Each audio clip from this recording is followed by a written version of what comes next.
Hey guys, it's Scott with another quick tool thought. This video is kind of in response to a viewer of mine that posed the question, hey, how's come your tools look so clean and new? So I answered him. I said, I take time, a little time out of each week, and I clean them up and wipe them down and make sure they're good to go and oil them. And then he answered back, well, I get a brand new tool and then within a day it looks like it's been through the ringer. And that's why I made this video. There's all kinds of ways to store tools. So this is a Veto Pro Pack XXLF, and you got your roll-away toolbox, and you got the catch-all type. I've done it all, man. I've been at this a good long while, and this really is the best way to go. The Veto bags are top of the line, and all the pouches and stuff, it works the best. I used to have this Klein bag, and it's got kind of a catch-all in the middle, and it's got pouches on both sides, and it was a great bag, but the base on it's so narrow that when you would hit the brakes in the vehicle, it would just go flying. It wasn't real stable, which is why I like the Veto. But anyway, back on topic. As you can see, everything has its own place.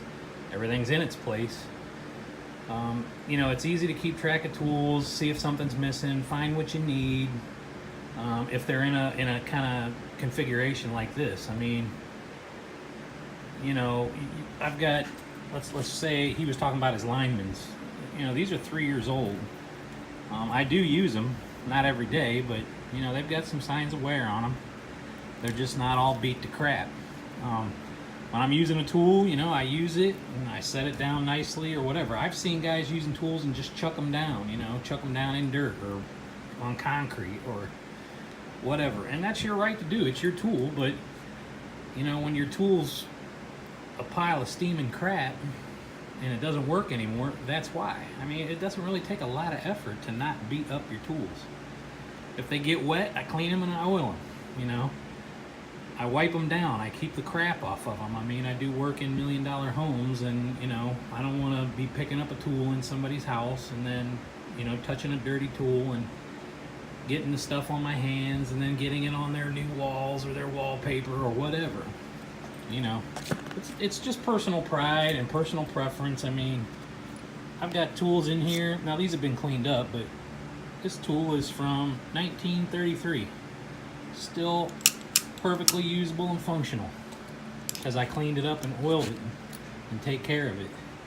Here's a set of data shears that I use almost every day, and these are 10 years old. They look brand new. I don't know, man, just take pride and take the time to, not to baby your tools. They're tools after all, but take care of them and wipe them down and oil them, and they're expensive, man. I love buying tools, but I don't want to keep buying the same tool over and over again if I don't have to.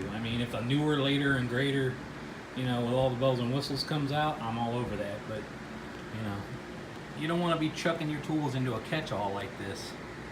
It damages the tool. When they're clunking up against each other, this is just an overflow of old stuff.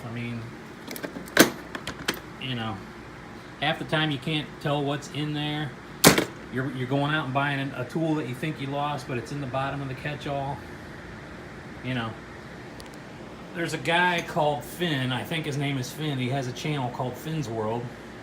There's a nice 2-minute video, I think it's a couple of minutes, on his channel about his apprentice's tool bag, and it looks kind of like this. And I don't know how you expect to find anything and keep track of your tools and keep them in good shape when they're in there banging against each other and just, he calls it a dog's breakfast, and that's what it looks like compared to that.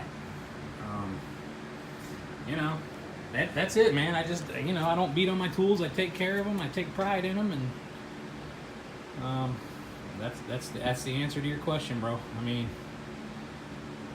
I love tools, and I like taking care of them and keeping them nice and everything like that, keeping them in good working order. I make my living with them, and they're not cheap.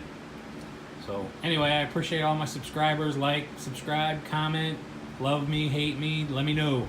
Bring it. I welcome everything. I hope everybody's having a great summer. Thanks a lot for